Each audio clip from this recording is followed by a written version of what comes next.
My name is Yasser. I'm a senior lecturer in pharmacy practice and a specialist infectious disease pharmacist in secondary care. 3 years ago, I created MicroPharm. MicroPharm was intended to be a social media platform for pharmacy students and trainee pharmacists, and it's gathered a following of over 100,000 followers across all social media platforms. Today, I want to speak to you about what MicroPharm is and how it came about. In 2019, I started a new role.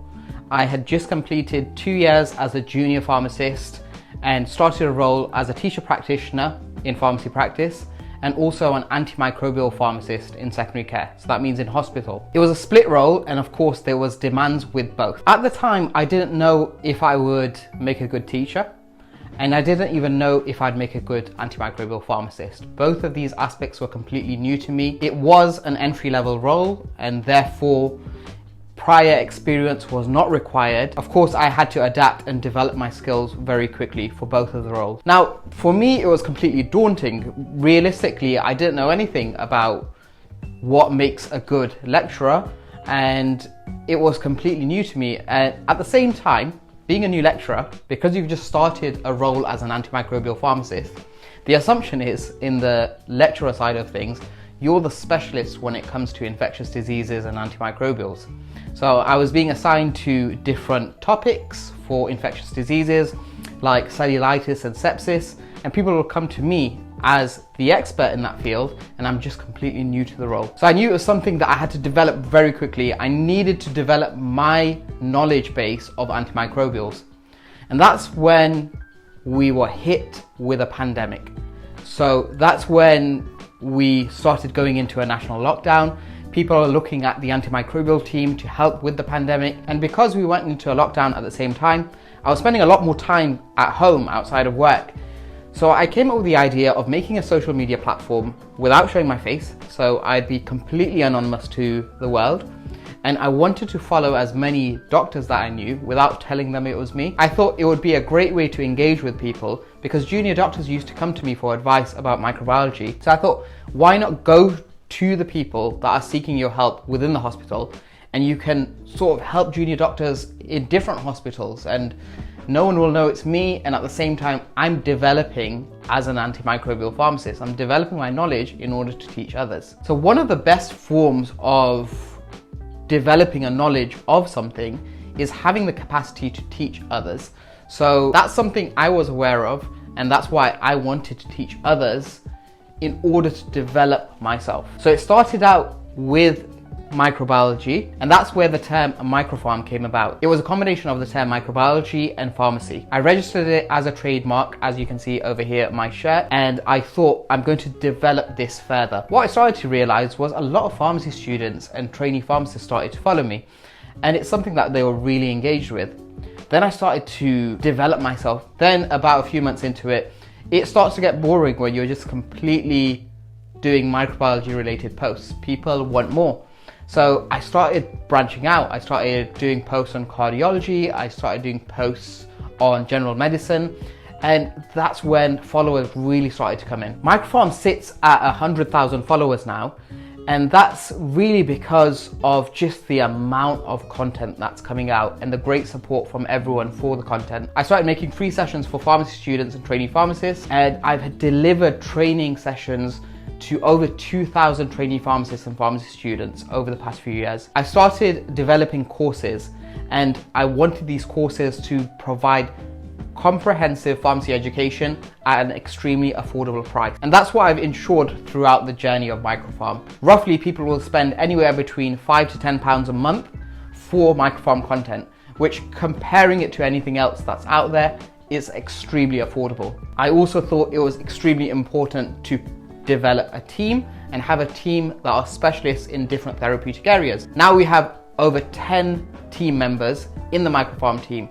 This will be clinical educators, senior videographers, and social media managers. So it's developed into something way bigger than myself, and I wouldn't be able to provide all the teaching that I do without the team. Within this entire process, there's a few things that I've learnt. I've learnt what people actually want to view and what they find as engaging. I want to go through 5 things that I've learnt in order to develop a following of over 100,000 people. The first thing that I want to address is answering the question, why do people use social media? So when I look at small business pages, it seems like all that businesses seem to think people are looking for is to know everything about the business. And realistically, people go into social media for two things. They go for either entertainment or value, or a combination of the two. And the most important posts are those where you can combine the two together. One of the best performing posts for MicroPharm is when I go through tips on how I got a first class honours in my pharmacy degree. You know that there's incredible value in a post like that. It's something that's suitable for pharmacy students, suitable for nursing and medicine students if they want to look into how to get a first in their degree. And then I go through posts where there's a bit of humor. I'll use trending sound and a video of myself. I make a funny joke about something that's happening in the pharmacy world at the moment. Again, provides value and also provides entertainment, one of the most important aspects in social media. The second is to stop using stock photos and photos that are just not relevant to people that are out there. So a lot of people will use stock photos of pharmacists on the internet, so these free photos that you get online.